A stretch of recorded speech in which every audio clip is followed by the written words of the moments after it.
everybody. Here I am going live again. I didn't die from last week, so I figured I'd try it again. So today's topic is imagine the possibilities. And what that's about is that a small shift in mindset can make such a big difference. So today I want to talk about shifting your mindset around money. So hopefully you can hear me. And if you're on live with me, go ahead and type in the chat box so that I can see that you're here.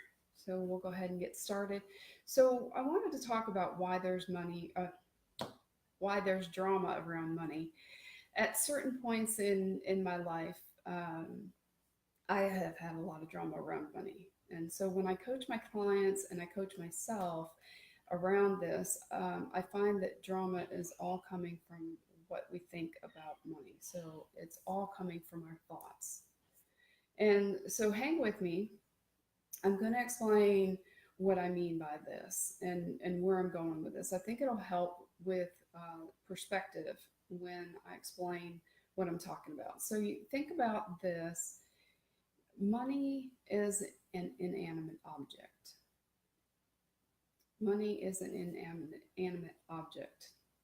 So money doesn't have any feelings. Money doesn't have any thoughts. Money really can't do anything in and of itself. And so it serves a particular purpose in our lives. And it's just a number on a piece of paper. So we exchange it for things of value, things that we value in our lives. Money is completely innocent. It does whatever we tell it. And it basically just goes willingly along wherever we send it. And the reason that this is important is that, when we create, is I want you to see when we create drama about money, it's not the money that's doing the drama, it's our thinking. So there are other things that serve a purpose in my life, and I don't have drama around those things. So if you can imagine, the oven in my kitchen or the hot water heater in the basement, the washing machine, do you have a lot of drama around those inanimate objects?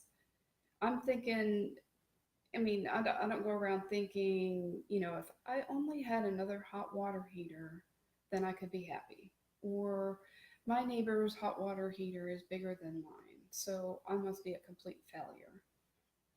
No, most of us don't worry on a daily basis about, those inanimate objects. That we don't worry on a daily basis. What am I going to do if I run out of hot water?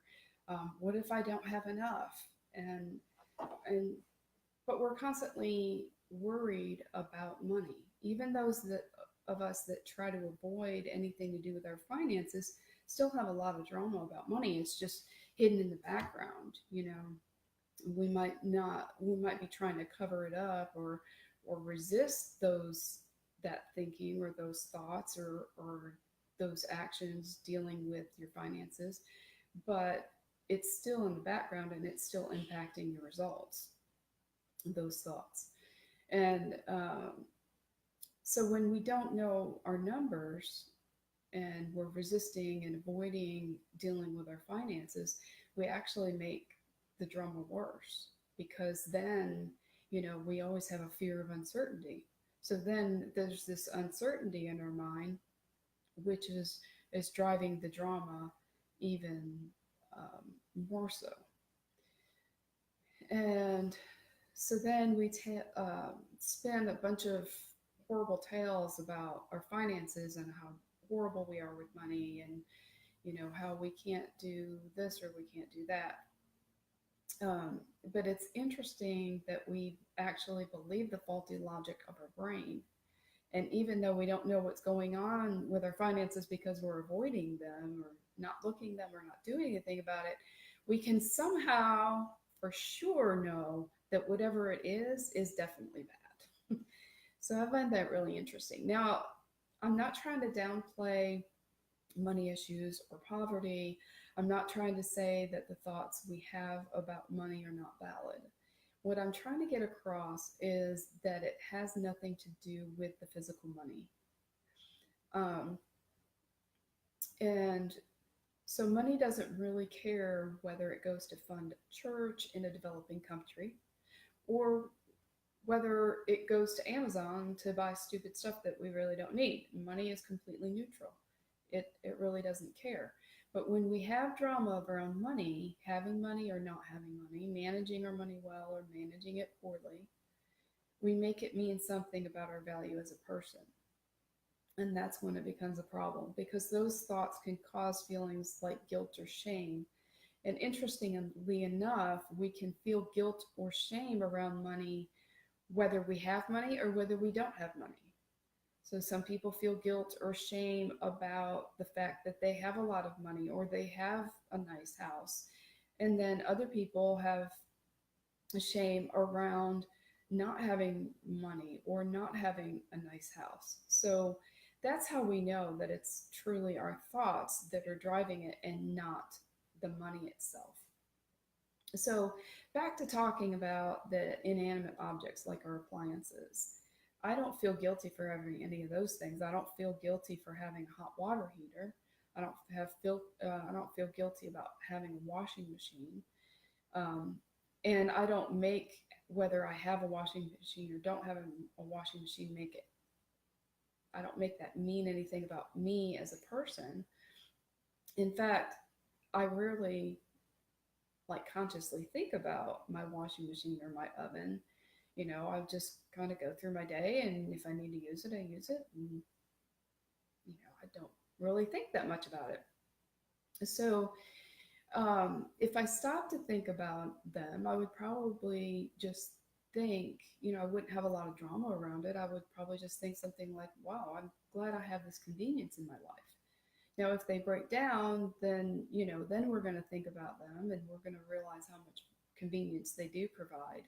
But there usually still isn't a ton of drama about replacing them, replacing one when it breaks down or getting it repaired when it breaks down, unless we don't have the money to do that. So let's talk a little bit about that money drama. And I'm going to stick with the appliance metaphor. As I said before, and I didn't come up with this, I've mentioned this in my blogs. I'm just recycling this thought that we focus on what we focus on is what we become or what we achieve, what we get more of, right? So why do I want money? If we think about the reasons that we want money, it's to pay for things that I need in my life or that I value in my life. I want electricity, I want clean drinking water, I want transportation, the essentials. And that's what I need money for. I also want money to pay for things that I enjoy or that make me feel good. So I also want money for that. And when we don't buy into the drama around money, we can make money decisions from a place of clarity and knowledge rather than from a place of fear and scarcity.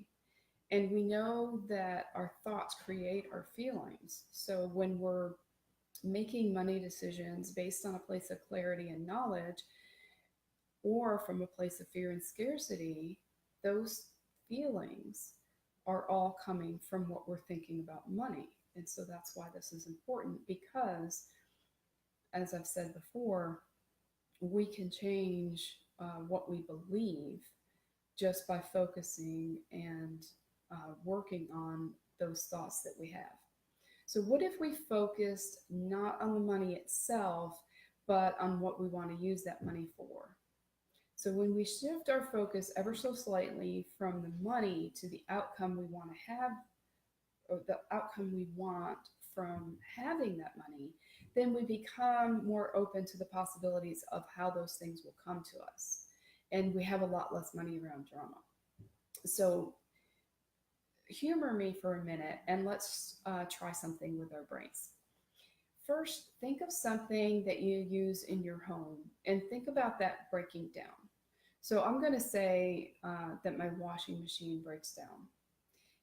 And then imagine that you're currently broke and you live paycheck to paycheck and either you don't have an emergency fund Or when you set up your emergency fund, you defined a washing machine as a non emergency. So that means that you don't have the money to buy a new washing machine. So when you realize that situation, how do you feel about the money to buy a new washing machine when you don't have the money to buy a washing machine? I imagine that I would feel some anxiety, some discomfort, some drama in this situation because I might be thinking things like, oh, I'm doomed. I don't have time to go to the laundromat. How am I going to get my clothes washed? It's going to take me forever to save for a new washing machine. Where am I even going to get the money? Because I live paycheck to paycheck. There's no way I can afford it. If I go into debt for it, it's going to take me forever to pay it off. It'll be hanging over my head. I'll be wasting money paying interest. Drama, drama, drama, drama, drama. So the anxiety and the drama is coming from all of those thoughts about the money. It's not coming from the money itself. My focus and therefore my thinking is on the problem, and it's on what I don't have, and that can be very limiting. So switch gears for me, and now imagine that when my washing machine breaks down, I only think about the end result. So now I only focus on what I want the outcome to be. And the outcome that I want is I have a washing machine that works. That's the outcome. I, I have a washing machine that works. I can picture this outcome in my mind. I'm in my laundry room, in my house. I'm doing my laundry in my washing machine that works. Okay? No money involved in that outcome, right? And now, instead of being focused on the problem and what I don't have, I'm focused on the solution, which is a washing machine that works. And I'm not dictating how that outcome will happen. I'm only thinking that it will happen. Because, I can see myself in my mind's eye using that washing machine, washing my clothes in my laundry room. And so I'm only thinking that it will happen because I can picture it in my mind's eye. And when I do that, then I give my brain permission to be open as to how that will come to pass. And now I'm open to all of the possible ways that it could happen. And I'm not strapped to the roller coaster ride of money drama. I mean, I'm scanning the world around me with the awareness and the curiosity that my brain is looking with wonder for evidence of any possibilities of how that came about, right? And so I might see a Goodwill truck picking up donations from the house down the street. And I think, oh, I could look at Goodwill to see if they have a used washing machine. I might see a yard sale where they have a washing machine out, by the garage and it's for sale. I might see a Facebook post. Somebody's talking about something they listed on Craigslist. And I might think, oh, yeah, I could look on Craigslist and maybe find a good washing machine that works. I might even overhear someone at the grocery store when I'm in line talking about how they're dreading hauling their old washing machine off, because they've got a new one. And, they have to haul off the old one that still works to have its Habitat Restore so that they can donate it, and how they would so gladly give it to someone if they were willing to pick it up. And so then our brain sees all these possibilities because it's looking for those solutions instead of looking and focusing on the problem. If I was focusing on, oh my gosh, I'm never going to have enough money, then I would only be looking for money. I wouldn't be looking for all of these other potential solutions. I wouldn't be open. And so because I'm thinking about that outcome as I'm vividly imagining using my washing machine at home, my brain's curious about how that came to pass, and it's finding all the possibilities in the environment around me. So in the world that I live in, as I'm going through my day, I see all of this evidence that my brain finds. And as you were listening to me and imagining the washing machine that works in your laundry room, so what other possibilities did you think of? I'd be curious to know. What did you think of that I didn't mention?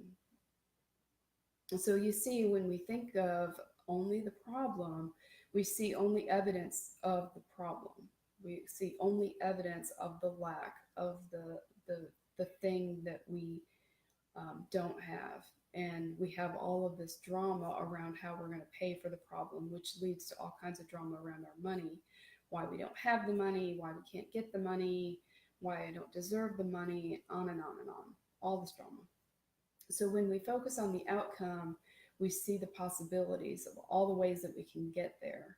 And when we become committed to the outcome instead of becoming committed to the how, then we hang in there until we get the outcome. If one possibility doesn't pan out, maybe I don't find a washer at Goodwill, then we find another possibility to try. We go to Craigslist. We don't, if that doesn't work out, then we keep going through our day until we become aware of these other possibilities out in the world.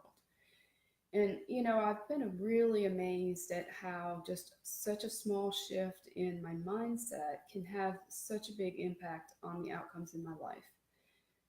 And so I encourage you to try this the next time you have a problem and let me know what happens. When we imagine the possibilities instead of indulging in drama, we make our life amazing. And our money, that inanimate object, that neutral thing, it just comes along for the ride. And that's so awesome. So, friends, that's all I have for today. But if you want to learn more about how to shift your mindset to achieve your financial goals and live the life of your dreams, go ahead and claim your mini coaching session. It's at no cost or obligation to you. And I'll put a link for that in the comments. I want you to have a happy Halloween and an amazing week. And I'll see you again soon. Bye bye.